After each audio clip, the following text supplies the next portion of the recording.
Hello and welcome to the Center for Applied Theology. We are joined again today by Father Timothy Curtis, Orthodox priest at St. Anne's in Northampton. And we will be talking about fasting, and not least because we are approaching the season of Great Lent, and fasting is central to Orthodox practice. So, Father Timothy, can you tell us something about fasting? Why is this an issue, and why should we be talking about it at all? So it's great to be back. And before we progress, if you like what we're doing in these conversations, press subscribe and press the bell so that you get notified for any other content that we're going to produce here. And yes, we're approaching Great Lent, and all Christians at this time are beginning to make the fast. And we're always coming to the fast with those questions: what is the fast? What should I do? What should I eat? And I suppose my instinct is always to respond that the fast should always start with prayer.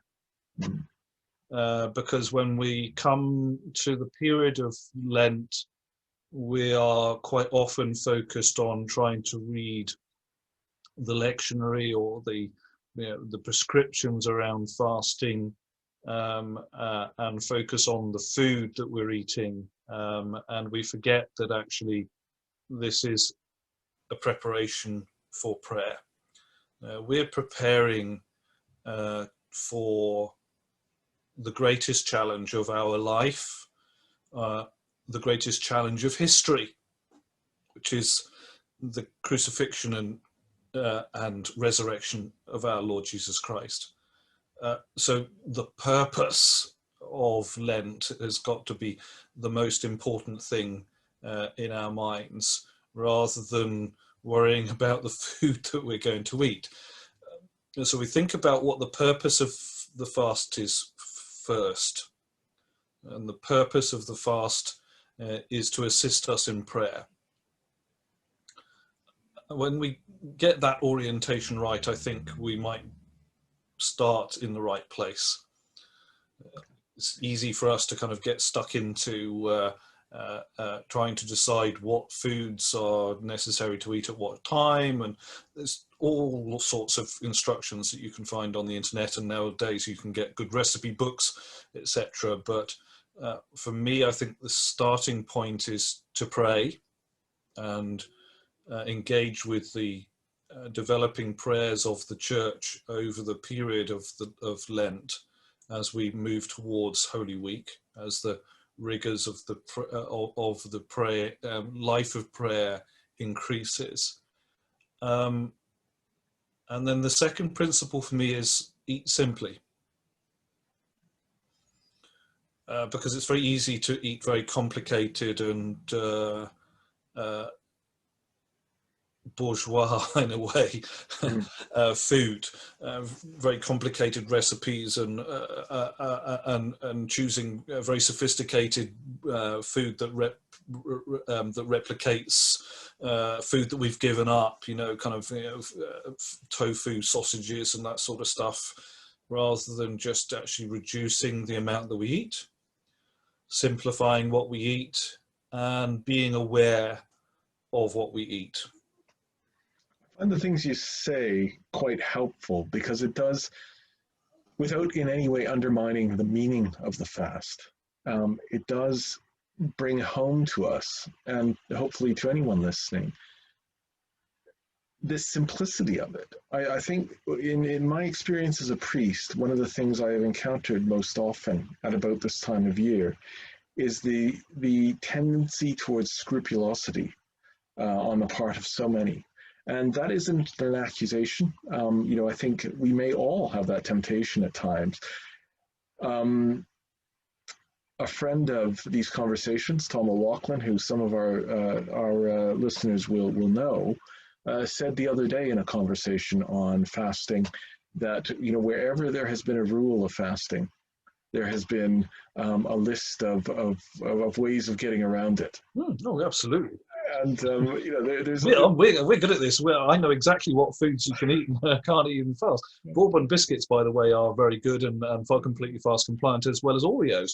But if you want to have a really good party, there are certain days when you can eat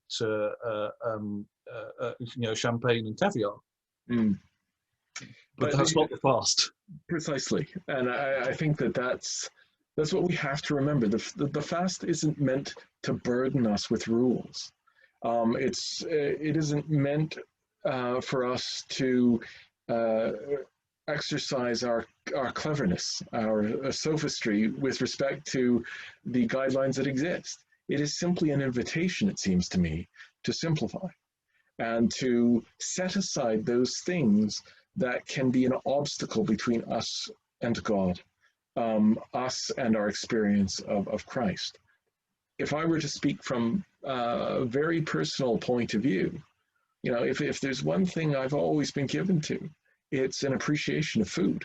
It's an appreciation of beer and wine and the things that probably many people like, but maybe others wouldn't find as easy to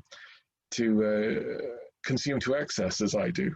But the fact is, Lent, especially these more recent years, I have found a great joy, believe it or not, because they have forced me to set these things aside, and that has not been easy. I hate the feeling of an empty stomach at 11 a.m., but as I've made it into Holy Week, not having passed through the fast with perfection or anything, but having made it through with the intention and the intention to succeed, and then encountering that great sermon by John Chrysostom, such as we read, as we greet the dawn. It's an amazing experience, and one I think that is made better for having at least done our best to set aside those obstacles that would stand in between us and that experience otherwise. And I love the homily of St. John Chrysostom. I encourage everyone to read it now, but there's a sense in which I would like people to go away and think that the fast itself is not the heroic endeavor. The fast itself, and particularly the more use that we get to fasting throughout all the year, before the liturgy, Wednesdays and Fridays, before Christmas and during the summer, the more we incorporate fasting into our everyday life and being aware of our food, the more the fast becomes the vehicle for our prayer. And the prayers of the Church during Great Lent are the heroic endeavor. If we're going to have a heroic endeavor during Lent and during Holy Week, is to redouble our prayers, redouble our almsgiving, our commitment of money or time or skills or enthusiasm. That's much more important than making our eating a heroic endeavor.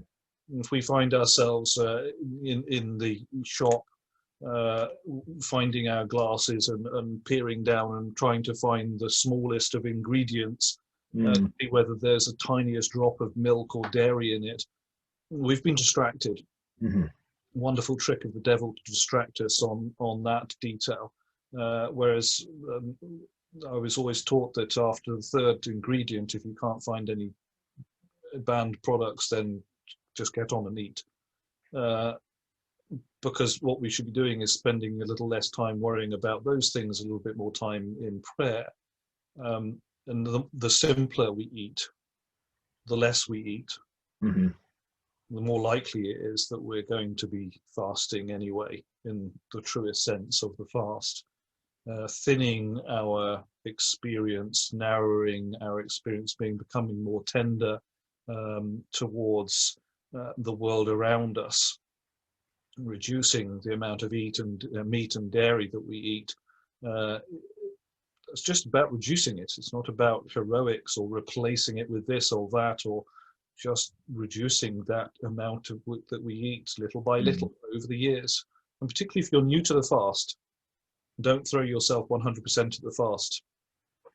Do this little by little so that it becomes part of who you are, rather than this great heroic endeavor. Because if you throw your energy into the fast, then you're not throwing your energy into prayer. Yeah. I really do appreciate you saying that. I'm probably going to miscite him, but I will I was deeply affected by the words of Paul Evdokimov in his simple book, his book simply entitled Orthodoxy, in which at one point, and I'm sure he's not the only one to say this, but at one point he said the life of the Orthodox believer is the life of the monk. The idea being that there isn't a great chasm between the experience of those of us who live in the world and those of us who are bound to monasteries. Because the same call to prayer and the same call to divine encounter is both imposed on all of us and is the thing to which we are all invited. And Lent it really is a time to make that real for ourselves, I think. And so in that respect, if we saw Lent more as an invitation and the fast as a core ingredient of that invitation, I think we would do so much better, it seems to me. We would actually gain an experience of the Orthodox life that perhaps we don't get across the rest of the year because of the distractions of the world and our willingness to give ourselves over to such passions as food and other things. Yes, it is a recalling, and it's a more intense calling than in any time of the year. But in Orthodoxy, we have the same prayer life, the same prayer services, the same cycle of fasting and not fasting as the monastic tradition. So we are called to that same thing, but with less intensity and less singular devotion. And therefore, entering into Great Lent is no great surprise for the monastic tradition, because they fast also during the rest of the year. And of course, we're drawn into all the cares of the world, and we forget. And this is a recalling for us after the great festivities of Christmas and the Feast of Nativity and the Feast of the Epiphany and the presentation of the Lord in the temple. So it's a time for pause and a time for recollection.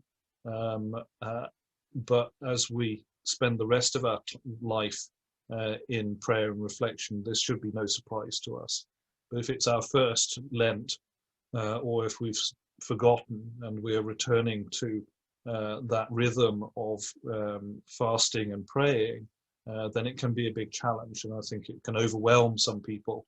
And they feel that they fail at Lent. And of course, we finish off with that great prayer of St. John Chrysostom, well, his homily, forgive me, where we say, even if you have failed, even if you've started to pray and fast at the last minute, you're still welcome at the great feast of Pascha. I think that's in no way to make light of the fast, but it is to say, it is to in many ways repeat our Lord's response to his disciples when they're confounded by what he says. And they say, well, Lord, who then can enter the kingdom of heaven? And he says, well, with men it's impossible, but with God all things are possible.